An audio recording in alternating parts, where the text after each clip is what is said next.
Hello everyone, আবার চলে আসলাম নতুন একটি ব্লগ নিয়ে। সঙ্গে থেকো, আজকের ব্লগটা খুবই ইন্টারেস্টিং হবে। হ্যালো এভরিওয়ান, আমি মনি শর্মা। আমি মৌসুমী শর্মা। তো আজকে আমরা বেরিয়ে পড়েছি স্বামীনারায়ণজি মন্দিরে যাওয়ার উদ্দেশ্যে। অনেক দিন ধরে ইচ্ছে ছিল কিন্তু যাওয়াই হচ্ছিল না, এতটা দূর। আজকে ফাইনালি আমাদের ইচ্ছেটা পূরণ হচ্ছে। তো অনেক ব্লগ দেখেছি যেখানে রুট দেখানো হয়নি, শুধু রাস্তা বলে দেওয়া হয়েছে বাসে ট্রেনে, কিন্তু আজ আমরা যাব বাইকে একদম রাস্তা ধরে। তো আমরা বেরিয়েছিলাম লেক টাউন থেকে, ভিআইপি হয়ে বাইপাস নিয়ে মা ফ্লাইওভার ধরলাম। ঠিক আছে, কেন কি এই রুটটাই সোজা হচ্ছিল, বাদবাকি যে টলিগঞ্জ দিয়ে রুটটা আছে ওটা খুবই কনজেস্টেড, ওই জন্য এই রুটটা নিলাম। এটা খুবই সহজ রুট হয়েছে আর মোটামুটি ওই 35 কিলোমিটারের রাস্তা ছিল। তো ড্রাইভ করতে করতে গেলাম, কেন কি মৌসুমিরও ইচ্ছা ছিল অনেক দিনের লং ড্রাইভ যাবে, তাই নিয়ে গেলাম। তো এখান থেকে আমরা ওই আলিপুরের সাইড থেকে হয়ে এখান থেকে জোকা পৌঁছালাম। এই যে জোকা মেট্রো, এখান থেকে আর 10 মিনিটের পথ, একটুখানি গেলেই মোটামুটি এসে যায়। এই যে আমরা এসে গেছি স্বামীনারায়ণ মন্দিরের ভিতরে, এটা পার্কিং এরিয়া। আমরা এখান থেকে টিকিট কেটে ওই যে বাইকটা রেখেছি দেখে নাও, ওখান দিয়ে রেখে জাস্ট আমরা এই এন্ট্রি নিচ্ছি। তো দেখা যাক মন্দিরটা। এই আমরা ঢুকলাম মন্দিরের পুরোপুরি গেটে। তো দেখো চারিদিকটা কত সুন্দর। তো খুব খিদে লেগে গেছিলো, সেই সকালে খেয়ে বেরিয়েছি। তো ক্যান্টিনে গিয়ে খিচুড়ি অর্ডার করে দিলাম, খিচুড়ির সাথে পাঁচমিশালি আচারও দিয়েছিল। খিচুড়িটা খেয়েছি, এরকম খিচুড়ি আমি কখনো আগে কোথাও খাইনি, এত সুন্দর টেস্টি, জাস্ট ফাটাফাটি। আমি তো ওকে বলছিলাম যে খুব দারুণ লাগছে খিচুড়িটা খেতে। তো তোমার কেমন লেগেছে তুমি বলো। আমারও খুব ভালো লেগেছে, আর বেশি টাকা দামও না, 55 টাকা করে প্লেট নিয়েছে। আর তার মধ্যে তো মৌসুমি খাওয়ার পর আইসক্রিম খাচ্ছিল, একটু ফাজলামি মারছিল। এইটা হচ্ছে মন্দিরের প্রবেশদ্বার, যেখান থেকে আমি আর মৌসুমি এন্ট্রি করছি। তোমরাও দেখো, আর মৌসুমি এবার যাচ্ছে ভিতরে। চলো তাহলে মন্দিরের ভিতরে প্রবেশ করি, তোমরাও দেখতে থাকো কেমন লাগছে মন্দিরটা, বলো কিন্তু কমেন্ট করে।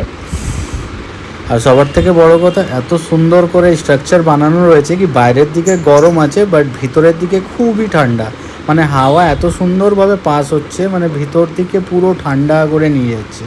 তো এখান থেকে আমরা ঢুকছি। দেখো গাইস, মন্দিরটা কত সুন্দর, এতটা সুন্দর আমি কোনো মন্দির এখনো অবধি যাইনি, হয়তো তাই দেখিনি, কিন্তু এই মন্দিরটায় প্রথমবার এসে আমি দেখছি এত সুন্দর আর এত মানে নীরব, খুবই ভালো লেগেছে আমার। আর দূর থেকেই ভিডিওটা নিচ্ছি, এখনও মন্দিরের ধারে পৌঁছায়নি। তো দেখো আমি একটু আবার গাছপাতা দেখছিলাম যে কীরকম আছে নিচটা অনেকটা সুইমিং পুল টাইপের একটা ডিজাইন নকশা করা। হ্যাঁ, ওখানে জল রাখার জন্যই করেছি, কি ওখানে জল থাকবে, বাট এখনও জল আসেনি।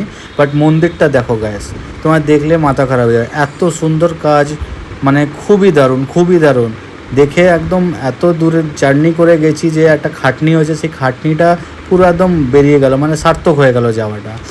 আর ভিডিওটা বাইরে দিয়েই করছি, কেন কি ভিতরে ফোন বা ক্যামেরা অ্যালাউড নেই, ভিডিও করা অ্যালাউড নেই। ওরা নিয়ে যেতে বলে দেয় সাইলেন্স করে, বাট ভিডিও করতে দেয় না, ধরলে সঙ্গে সঙ্গে ডিলিট করায়।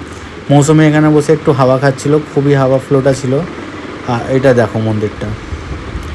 এবার এমন দিনেই বেরিয়েছি, তোমাদের কি বলবো, এত গরম ছিল না, গরমে চুল টুল ওপরে বেঁধে রেখেছি, আর মেকআপ যা করে গিয়েছিলাম সব রুমালেই উঠে গেছে মুছতে মুছতে। যাই হোক, ঘুরে ফিরে এবার বেরিয়ে গেলাম।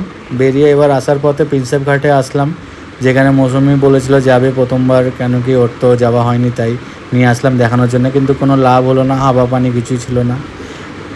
তারপরে এই জায়গাটা বলো কোথায়? তোমরা বলো, আমি কেন বলবো, চলো কমেন্ট এইটা করো তাহলে তোমরা।